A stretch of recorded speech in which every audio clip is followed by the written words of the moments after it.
Hey, podcast listeners, it's Savannah here, producer of Corporate Competitor Podcast, and we're thrilled to announce our return to weekly episodes. Our goal is to help you grow each and every week. Speaking of growth, most of you know that Don is one of the most in-demand speakers on the public circuit. So as your company is preparing an upcoming gathering, I wanted you to know about his newest and most popular keynote on the art of storytelling. Don teaches you how to connect deeply with any audience, big or small. You can now move beyond mere numbers and engage stakeholders with stories that resonate and inspire. Remember, this skill is teachable. Harness the techniques that make Don the greatest storyteller in America, as Simon Sinek and John Maxwell have said time and time again. If you want to learn more, visit donyaeger.com/storytelling to reach out to our team. What do most Fortune 500 executives have in common? After more than 100 episodes recorded with those very executives from companies like Disney, Amazon, Netflix, Cigna, and Google, the answer is clear. They learned lessons in leadership from the fields and courts of their high school and collegiate sports teams. Some of our guests' athletic experience earned them a place in their sports Hall of Fame, like Chick-fil-A Chairman Dan Cathy. Some hung up their cleats after high school, like Delta Airlines CEO Ed Bastian, while others, like Condoleezza Rice, claimed they were terrible in their sport. But no matter their skill level, they have all told me that being a part of a team taught them lessons they still use as leaders today. In partnership with Maxwell Leadership, I'm your host, Don Yaeger, here to give you an all-access pass to genuine, authentic, fireside chat-like conversations with today's business icons so that you can create powerful, positive change in your own organization. This is Corporate Competitor Podcast. With me for today's episode is Kevin Sayer, President, Chairman, and CEO of Dexcom, the global leader in real-time continuous glucose monitoring for people with diabetes. You might remember Dexcom from the Super Bowl commercial with their spokesperson, Nick Jonas. They are proud to be the first company to develop a system to monitor glucose levels without finger pricks or scanning. Kevin has worked in the medical technology industry for 30 years, and his days coaching basketball have taught him the value of teamwork, lessons he applies to his 8,300 Dexcom employees that go to work to accomplish the mission of empowering people to take control of their health. Be sure to visit corporatecompetitorpodcast.com/notes to access our revamped downloadable PDF. This resource now includes my favorite quotes from today's episode, along with a practical leadership exercise designed to help you implement today's key lessons in 5 minutes or less. Teams need goals. Look, guys, here's what we need to do. One of the things I've come unglued about was somebody said, well, the team has decided that we're going to this. Who? Show me the team, because the team doesn't have the authority to decide this. We've got a problem here with the team. Who's the team? You need to hold teams accountable and the individuals on the teams accountable. Kevin, thanks for joining us.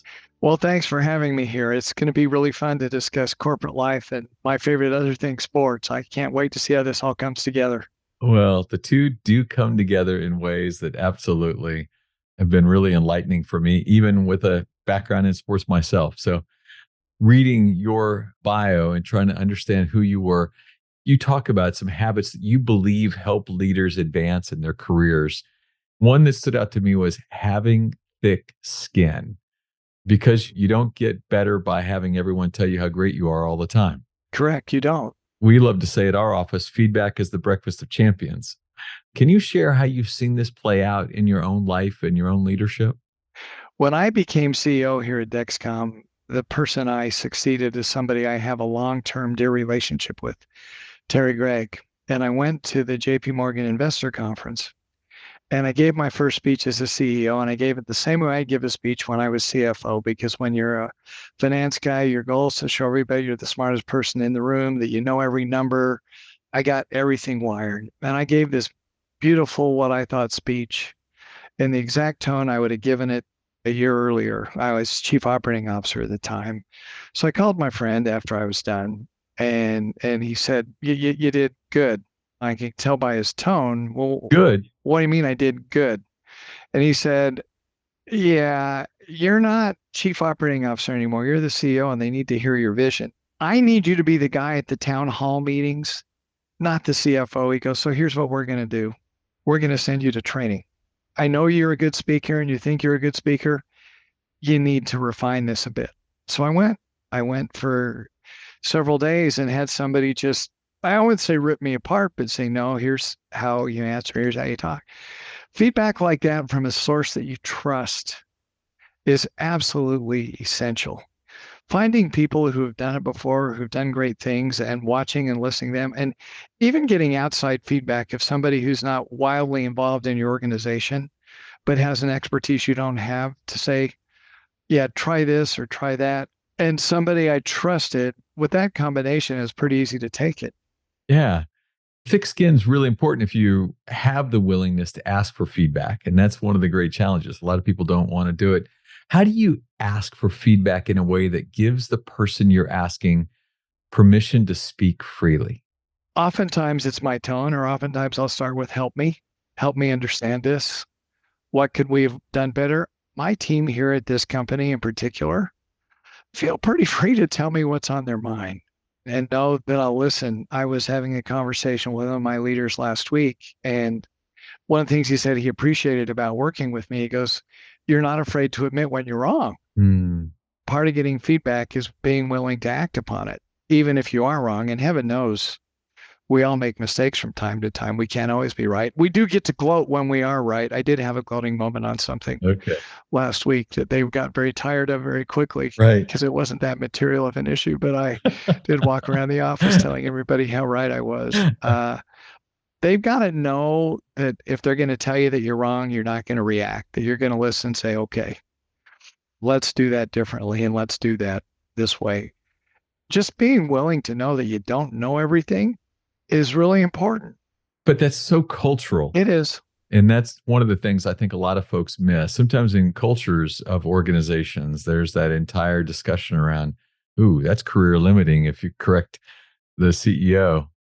Other than listening well, is there a way culturally that you encourage that? That feedback does need to happen and you have to be able to take it constructively? We teach it, we try and develop it. I know you've talked a lot about it in your books, trying to develop that mentoring culture, that culture where you speak with everybody. Everybody knows what they're getting with me. I'm pretty much an open book. I'm not afraid of these types of discussions. And hopefully people are smart enough to follow their leader's example. Have you watched what I do? You might want to consider going down the other path, but Right. it's different leader to leader, style to style. There are some people, Don, who can't take continual feedback. It would drive them nuts. So you have to learn how to pick your spots, and you have to learn what style of feedback works for you. Yeah. You learn that in coaching as well. My oldest son was a really good basketball player. I coached him for a long time. And he noticed that the only person I ever yelled at was him. I don't understand, Dad. Why? I said, because if I yell at you, they'll all hear, but you won't get mad. You'll respond. He used that when he coached high school very effectively himself. There's always somebody who could take that type of feedback and others who can't. So you have to figure out the style and what works for the person that you're working with and what works best for you. For me, I'm happy to sit and listen and talk with anybody about it. You know, Coach Wooden used to talk about the importance of patting everyone on the back. Just some people need it a little lower, a little harder. That's right. One of the people from whom you asked for feedback was your father, Ron. You grew up in a high expectation household. And while working at his Jeep dealership as a child, you got to observe and learn about business and work ethic. What did you learn back then from your father that still applies today? Management by walking around. Yeah. My dad didn't have that many people working for him, but he walked around every day, checked in with most everybody, talked to them all. He had a pretty good hand on the pulse of everything that was going on all the time. People have to believe that you're not asking them to do anything you wouldn't do yourselves. My dad worked every Saturday. He didn't ask the sales guys to come in every Saturday while he stayed home. He went to work. He went and sold cars and would drag me in there with him oftentimes. I would wash windows, and if somebody needed to be talked to about a car, I'd talk to him. By the way, then he didn't have to pay a commission because I'd pass them on to him. He didn't ever ask anybody to do something that he wouldn't do, and everybody knew that completely. They knew how much he cared. Growing up in a city in Idaho Falls, he would teach me these life lessons about people. One day, a guy came in that was dressed beautifully and looked, just really sharp, and he called me into his office. I'm like 15 years old. He goes, "What do you think of that guy?" "Well, it seems really smart, da, da, da, da." And he says, "Here's the deal, son." He goes, "He can't make his car payment. He came in to ask me to figure out a way to put him in a different car to whereby he can get by." He goes, "Never judge anybody based on what they wear." Particularly in that town, people come in with dirt all over their boots.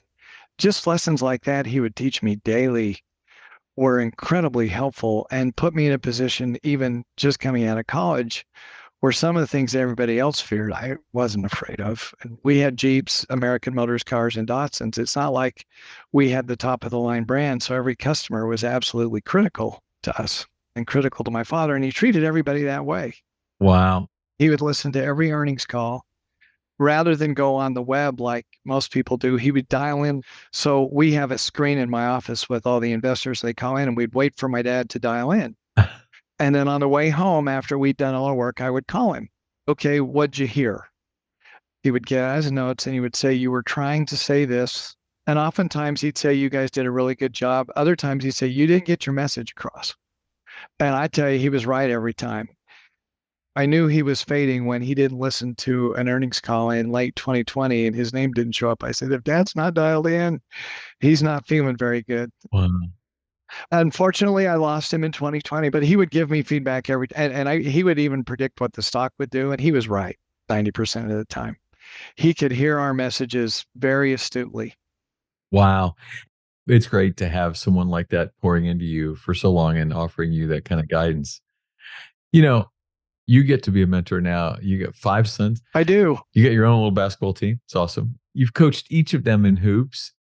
What did you teach your sons about teamwork, and what did you learn about teamwork with your own 5-son squad there? I've learned, first of all, that they're all very different individuals. My oldest loved it, and I could coach him extremely hard, and it was pretty easy. The others did not respond the same way. It took me a while to figure that out. I had to learn to coach them all different. In fact, one of the things my dad told me early on, "I'm not going to give you much advice, but when I do, you better listen." And one of those key lessons was you need to treat each of your kids a little differently. You can't treat them all the same and expect them all to react the same. So I had to coach them differently. As far as teamwork, we always focused on teamwork on my teams and with my kids. In fact, I had to get my own to shoot more rather than less, the younger ones. And the oldest one, I would actually put him in a structure sometimes where I'd say, "Everybody else gets to shoot before you do. So you make sure everybody gets a shot before you take one." He'd look at me and say, "Are you serious?" I said, "Yeah." We always had a strategy of getting everybody involved as much as we could. It's the individual lessons, I think, that mean the most. They were all different. You haven't taught until they have learned. That's right. What's fun now is my boys now have kids who do competitive sports, and they call me with their challenges and what they're learning. And some aren't going to be real great team sport people, but I will give my kids credit for channeling their kids towards things that interest them and bring them joy. Right. Rather than just throwing them out to the wolves. My boys have learned really good lessons from that, both from me and from their mom. It's pretty fun as grandpa to watch because as grandpa, you got no skin in the game. You just have a blast. Yeah, Whereas when you're dad, you care a lot more. that's true.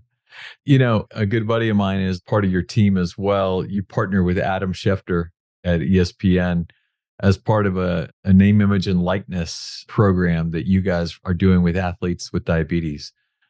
Can you tell me a story about an athlete that really moved you or influenced your perspective? The first thing we learn is the tie we have to our customers and how much they rely on what we do.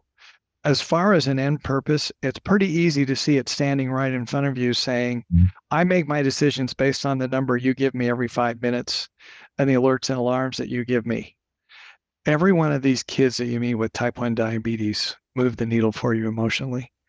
It's so easy in my job to get hugs in airports from these families of these children who, when they get diagnosed, their first thought is, we're never going to be able to do sports again. And then they realize they have the tools. We adopted a program actually in our Arizona manufacturing plant.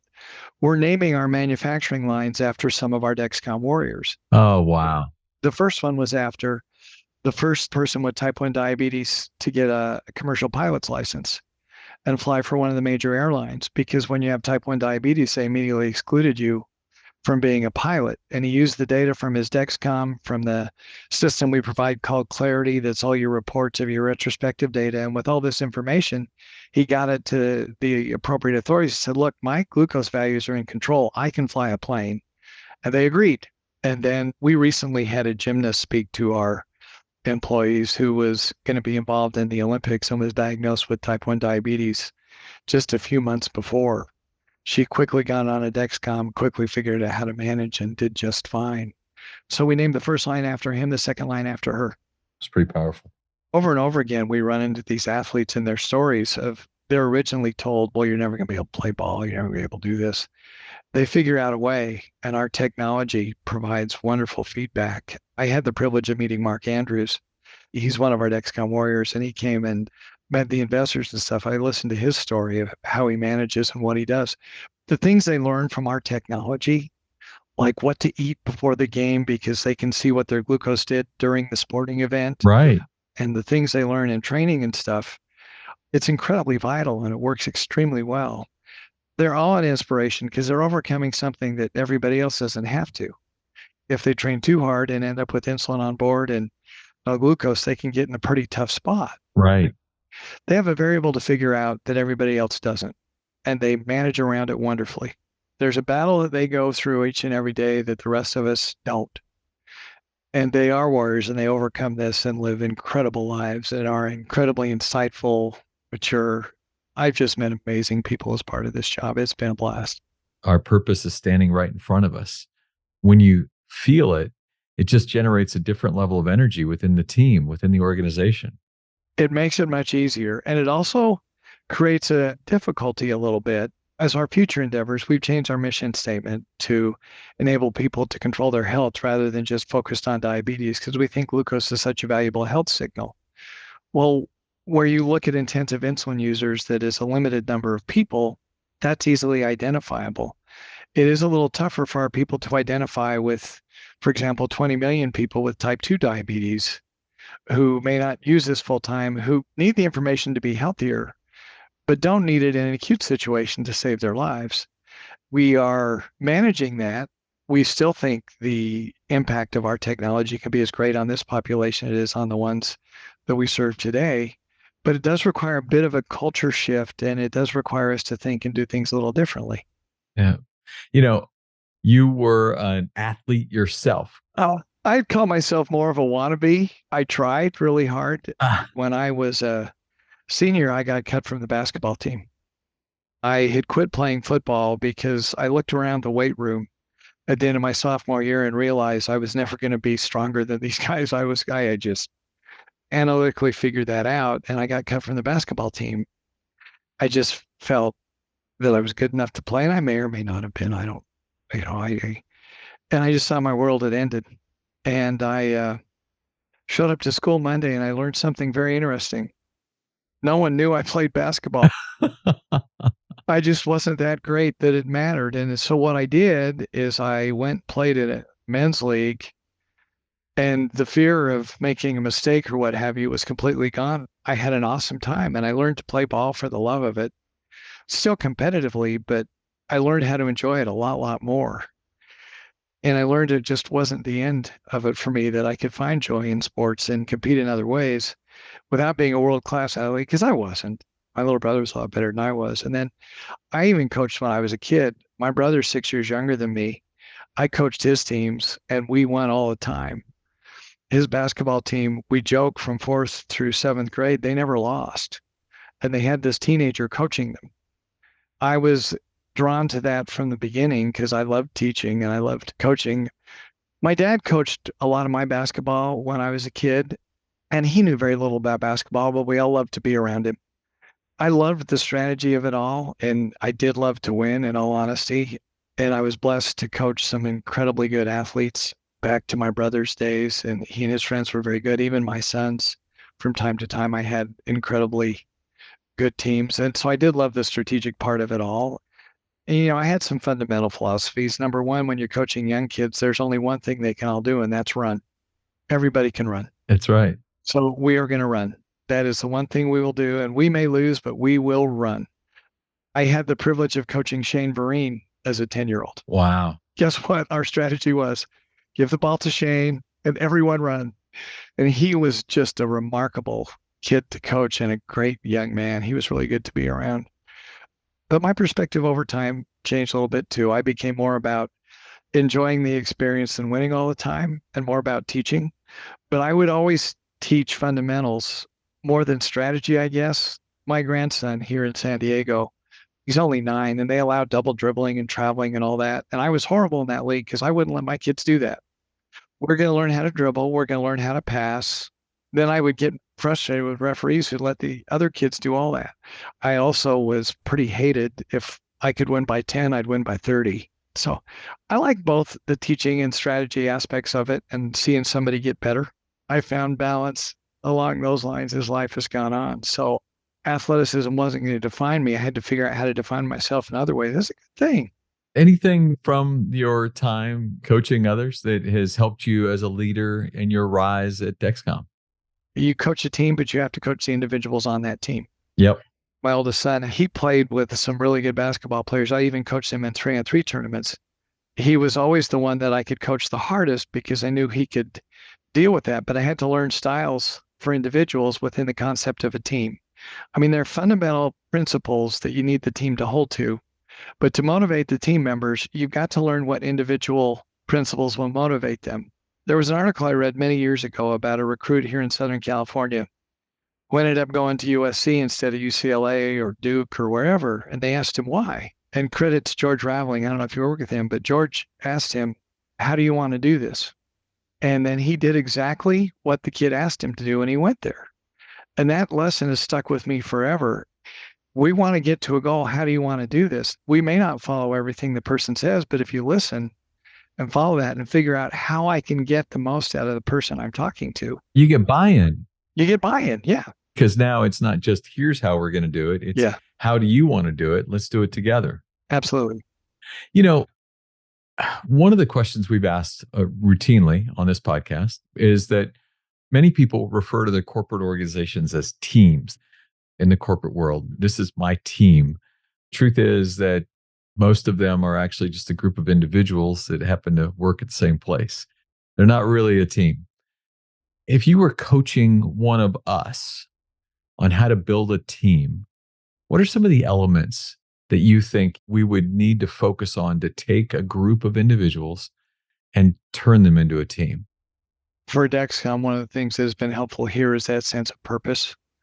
When we hear from somebody, you saved my life, that gives everybody a great sense of purpose, far beyond numbers and earnings and those things. The other thing that has helped us here, I talked about a culture of high expectations in my house. That was driven more by my mom than my dad, but nevertheless, we had high expectations there. We have high expectations here too. Everybody knows we have high expectations and we expect people to do well.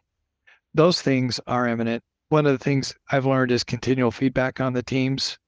Look, guys, here's what we need to do. Teams need goals. You talk about a group of individuals and a team. I will tell you one of the things I've come unglued about was somebody said, well, the team has decided that we're going to this. Who? Show me the team, because the team doesn't have the authority to decide this. We've got a problem here with the team. Who's the team? You need to hold teams accountable and the individuals on the teams accountable. Equal participation and equal accountability amongst teams. Where we have failed from time to time is we'll have a team that consists of a vice president leader from one group and a manager leader from another group, and people at all these levels where people don't feel they need to assume a level of accountability because their title's not as high as another member on the team. People on teams need to feel like they're all equal and they're all accountable. I did read a lot in your book, and being a good leader, you have to command all the principles you talked about. I use the word command. There are times on teams when command and conquer needs to be used. We're going to go do this, or we're going to do this now, this way, rather than have teams continue to swirl. So teams need direction, but sometimes teams need go do this and go do this the way we're telling you. And if it doesn't work, report back, but go. It's very important that teams have clear direction and accountability, not just the ability to continue to drift and go. I love that. So sense of purpose, culture of high expectations. They need goals and accountability. And then I love that. Command all the principles you talk about. Yeah. That's so powerful. You know, studying great teams, the best are always improving themselves through scouting, not just their opponents, but themselves. Dexcom was the first to develop a system to monitor glucose levels without finger pricks or scanning. When you're the first to do something, how do you continue to evaluate and improve yourself? You have to identify other firsts that you want to go pursue for one thing. And I will tell you, being the first is not always it's kind of the hardest. It is. We were the first device to speak directly to a phone. We figured all iPhones were the same, right? Well, if you've dropped your iPhone 1,500 times and you're a teenager, chances are your chip is not the same as yours or mine. And the connectivity can be lost. So you launch this and you think everybody's going to be connected all the time. And lo and behold, they're not. Then you get into other phone operating systems. How many different versions of Android out there? And all of a sudden somebody's tweaked Android somewhere to whereby it doesn't work. We had no idea this was going to come the way that it came and how we're going to build an infrastructure to support this. We work very closely with Apple and Android to make sure we're on top of the changes that they make. There have been changes that they made, for example, that have caused difficulty in our software, but we didn't necessarily comprehend that. The other one is we have a system called Share, to whereby if you have type 1 diabetes or if you're on insulin, you can share what you see with your caregivers. So if you're a kid at school, mom can see you while she's at home, or the school nurse can see you. Mm-hmm. Share with up to 10 users. On a Friday before Thanksgiving, our servers all went down and nobody could share data. You'd not believe the outcry. So we fixed it. We were accountable for it. We put features in to help. But we're a medical device company. You know, when your airplane is late, you get a bunch of text messages from the airline. We didn't have that infrastructure in place. We create a bunch of problems. So being first in something that isn't going to impact our business, that's not worth it. So we look for meaningful firsts, and meaningful firsts require a lot of effort and oftentimes add complexity on the back end that you don't anticipate. But when this is all you do, and we are a continuous glucose monitoring company, that is our sole technology, we've got to find those firsts and continue to find them. And most of those will either relate to the technology getting better and what things we can change, or creating an experience that's better and different than what we had before. So sometimes being first isn't all it's cut out to be. It's hard. There's things that come with it that most people aren't calculating. Oh, absolutely. Love it. You know, when you talk about up and coming executives, you talk about the idea that it's not all about just finding the great mentors. Sometimes you need to look for bad mentors too, because seeing how not to do something is an important thing to note. Is that something you kept a mental note of early in your career? Is there a story you can tell me behind that lesson? I absolutely can. One of the guys I worked with back in the day was Alfred E. Mann, who was the founder of MiniMed Diabetes and several other companies. Al was a wildly successful entrepreneur. Al was also a madman almost when it came to engineering and thinking of things and sending us down tangents to be first and doing things. He could never slow his brain down. I learned incredibly great things from him and his visions, but I also learned a lot of things. Okay, I'm not going to do that. When I am in charge, I'm not going to do that the way Al did. It is not so much bad as just that didn't work for us then, and it won't work for us now. When I've had a leader who's not as committed to what we do as they want me to be, that is a very valuable lesson to learn. And when you see that, you go, yeah, I'm just not going to be like that. And I've had leaders like that who would send me into the fray, but I knew weren't going to come with me. I can't stand it. Yeah. And don't try and copy somebody completely, because guess what? You're just not them. My predecessor here, Terry, who is my very dear friend, Terry has this deep, incredible voice. He's like a 70s football coach. That's how he motivated, okay? If I tried to motivate like Terry by commanding a room with that voice and getting bigger, they'd all laugh at me. So I had to learn, okay, I fit and I complement this, but I have to do things in a different way. I mean, I've had incredible mentors and I've worked with incredible people, starting with my father, but even in school and my days in public accounting and such, where I can sit down and think about the things I've been taught over time and apply them. And if you look for successful people and try and learn from what they've done that have been well and write those lessons down, it's invaluable. Yeah. It just is. Success leaves clues without question. Yeah. You have really worked to build a culture where people can tell you their problems because leadership can't fix problems they don't know about. And if someone can't tell you their problems, obviously you can't fix them. So can you give us some tactical steps on how to create that kind of environment? You have to be pretty clear in your communications that that's the environment that you want to create. Mm. Tactically, if you punish somebody who comes forth with issues, then you're going to ruin that environment. Even if the issues aren't issues and they appear irrelevant or whatever, Yeah. people need to feel that they've been heard. And you need to show that you've taken action and that you've listened. On the personnel front, I've had people come to me and say, we have a problem with X, or we have a talent gap with Y, and we need something. And yet the person blocking that or creating that problem is somebody that I may have worked with forever, or may have had a really good relationship, and they might have been afraid that I would support the other person. By hearing from somebody those personnel things, we've then gone and improved our organization by adding talent that we may not have been looking for or known that we needed. As all companies are now more focused on diversity and inclusion, which we should have been forever, we all got an opportunity in life somewhere that we probably weren't ready for, and we probably didn't quite deserve. And the reason we got where we are is we hit out of the park. Our goal is to give everybody those types of opportunities. My first move here, we were developing what was our Gen 4 technology. A few of the people had told me that the G4 sensor we were about to file with the FDA was no better than the previous one. And at that point in time, the science wasn't overly mature yet. It wasn't as good as it is now. And after listening to everybody and experiencing a bit myself, I went to my leader, and this is a great example of somebody who listened. I said, we're not going to file that product with the FDA. It's not good enough. We can make it better. And I'd only been here 2-3 months, and I'm not an engineer by trade. And my leader supported me 100%. And I went back to everybody and I said, we're not filing this. You guys are better than this. We're going to redo it. And you're going to meet with me every day. The engineers looked at me, so what are you going to meet about? I said, I don't care. We're going to get this right. And I would tell you the effort that team put in to change that product, change the course of our business. Because what resulted from that was a product everybody could rely on. And it made everybody understand that the future of diabetes management was going to be continuous glucose monitoring.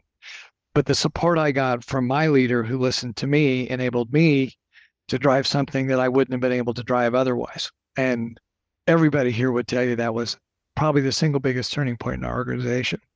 But a key to that was you weren't just heard, you also then held the team around you accountable. We held court every day. I learned things I had no idea about. We held court and we held firm to our deadlines, and we'd get to a point where October 15th is such and such a deadline, and everybody say, but if you give us 3 weeks, we can get it better. And I just say, no, October 15th is the deadline. And we developed a product that met the expectations of our users. And it was so good, it expanded the number of users who would use our product. And in the diabetes community, again, particularly type 1 diabetes, where you have a lot of children that get diagnosed, word of mouth spreads very quickly. Once people realized how good the G4 product was, it changed our business model. It changed people's perceptions of who we were. In the past, it was, I'm going to get a sensor if I'm on an insulin pump and I'm really technologically savvy and all the other stuff. And it went from that to, the first thing I need in taking care of my diabetes is a continuous glucose monitor so I can determine how much insulin I need rather than all the other things first. And it was because of the quality of the product and the quality of the engineers that built it. I just got to be the one that drove the ship. These guys are really good. They just needed somebody to open the door and give them the courage to let them be as good. That's powerful. So, one of the questions we've asked a lot explores the concept of momentum. Most of us who love sports can see it and even watch momentum shifts on a court or field, but it's true in business too. There are moments where something happens, a spark in an organization's lifeline where things happen that give it energy. And I think momentum is very much part of culture. You have to do something small to turn it around. By the way, that G4 decision caused our stock price to go from 17 to 6, and nobody blinked. Oftentimes, people at public companies look at the scoreboard as your stock price. And sometimes, even if you do everything you say you're going to do, the stock doesn't follow along. So you can't use that as your momentum guide. You have to develop metrics internally that deliver momentum. And that's done by setting goals, achieving goals. It's done by communicating stories and communicating anecdotes that can inspire and motivate your team as they see things. There's a lot of ways you do that. And sometimes if things are going badly, you have to create just little momentum things to turn it around. Well, look, let's do this one thing and get it right and turn everything around and go.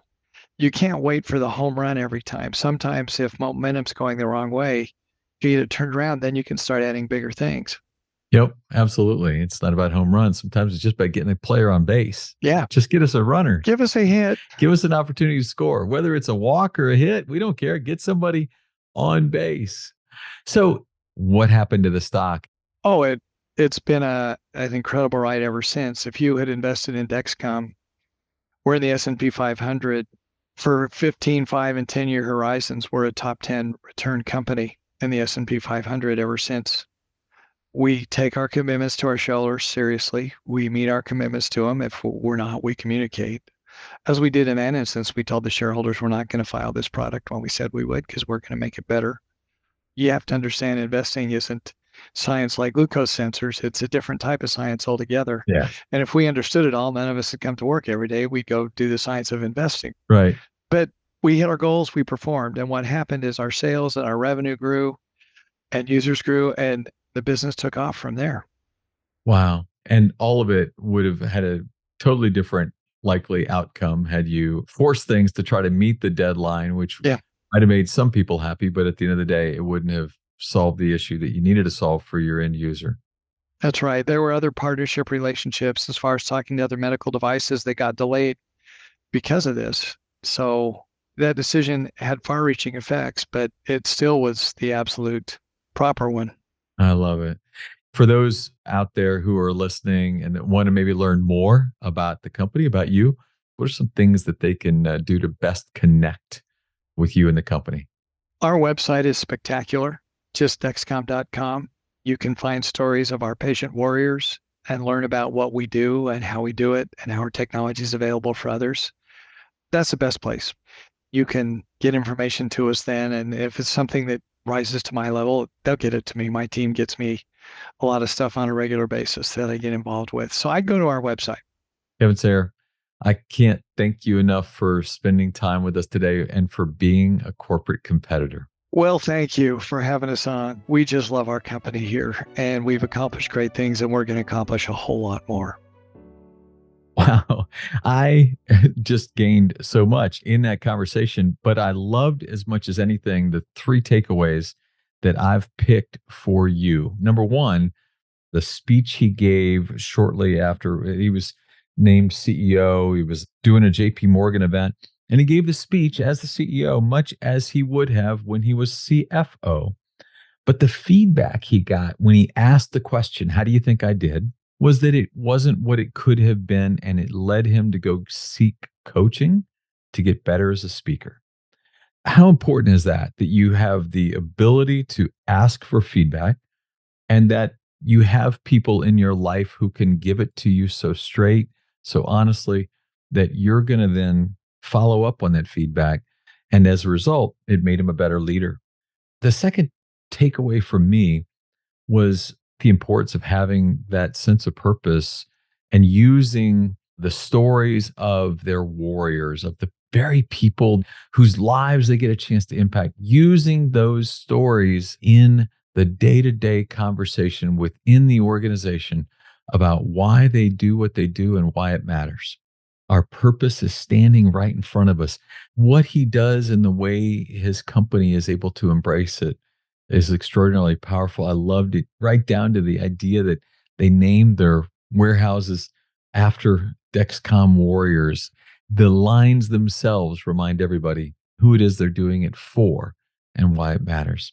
You might think that it's easy to make a company like Dexcom a feel-good story within your organization, and that maybe that's not as true for your company.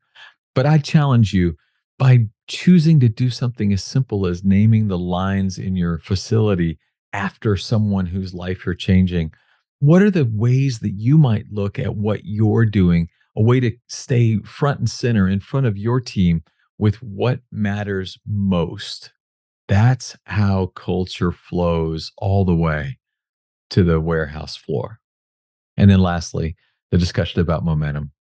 By choosing to hold back a decision on a very important product development announcement, it cost them. It cost his company. Their stock fell substantially because Wall Street and others expected something different. But they made the right decision, and the end result was the momentum turned in their favor. It became maybe among the most important decisions ever managed at the company. And in doing that, they were able to create not just a product that others can trust, but a stock price that's done pretty well itself. Top 10. What a gift Kevin's time was today. What an opportunity it was to learn not just about an industry I knew nothing about, but to talk leadership with one of the greats. Thank you. And I hope you today will leave as a greater corporate competitor. If you enjoyed this episode, please leave us a rating and review on Apple and Spotify. Feedback helps us spread the insights of our guests to a wider audience. It actually increases our ratings. Thank you so much for those who have done so in the past. And catch new episodes every Wednesday. Subscribe at corporatecompetitorpodcast.com to be the first to get a chance to listen. And as a thank you gift, I will send you a chapter from one of my best-selling books. Stay connected with me on LinkedIn, Facebook, Instagram, Twitter. My handle is @DonYaeger, DonYaeger. And until next week, I appreciate you.